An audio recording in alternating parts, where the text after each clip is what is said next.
Hello and welcome to the Genuine Learning Blog. My name is Melisa Galasso, and I'm super excited to be here with you today to talk about tax advisory work and independence.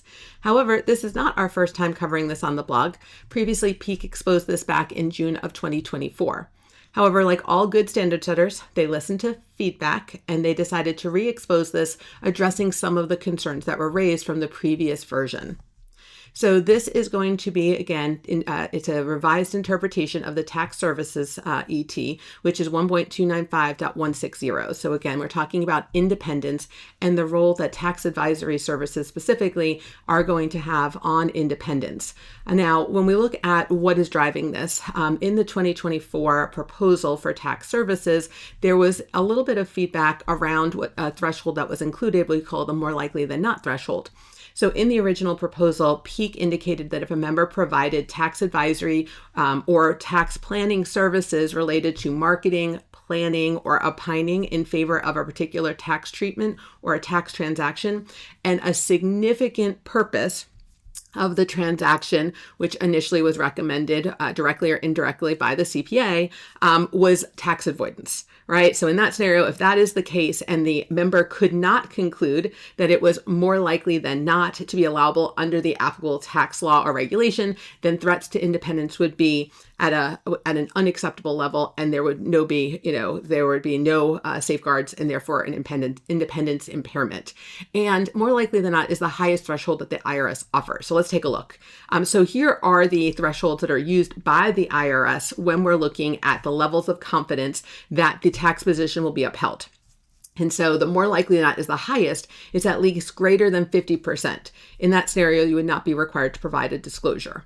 Below that would be substantial authority, which is about 40%, or realistic probability of success, 33%, and then a reasonable basis, which is at least 20%. But note, you would have to disclose that particular treatment.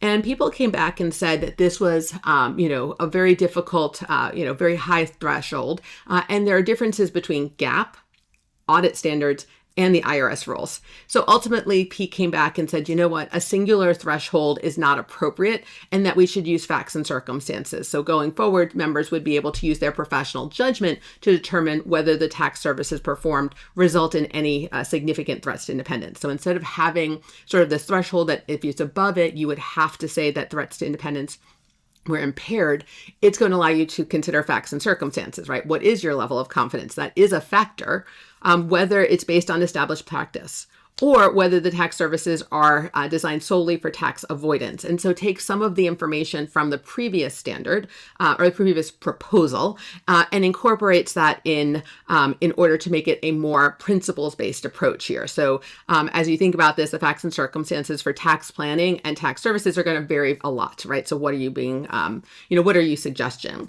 And so as a result, professional judgment would be used in lieu of having this very specific threshold. In addition, some commenters expressed concerns about how certain what we consider to be routine services related to tax preparation, right, the return preparation, could potentially be seen as marketing or promoting a particular tax treatment. And so they added an additional paragraph that said tax return preparation services include assisting the client with their tax reporting obligation by drafting and compiling information, right? That makes sense. However, it also goes on to say advising on the tax return treatment of past transactions and responding on behalf of the client to the tax authority's request for additional information and analysis. So this would be part of the tax prep as opposed to the tax advisory services, which has slightly different rules. So this is a clarification that was requested. Peak is currently proposing an effective date 1 year after this is published in the Journal of Accountancy. That's how ethics standards work. Once they put them in the Journal of Accountancy, they can then consider you informed. That's how they publish them. And then the implementation date is based on that.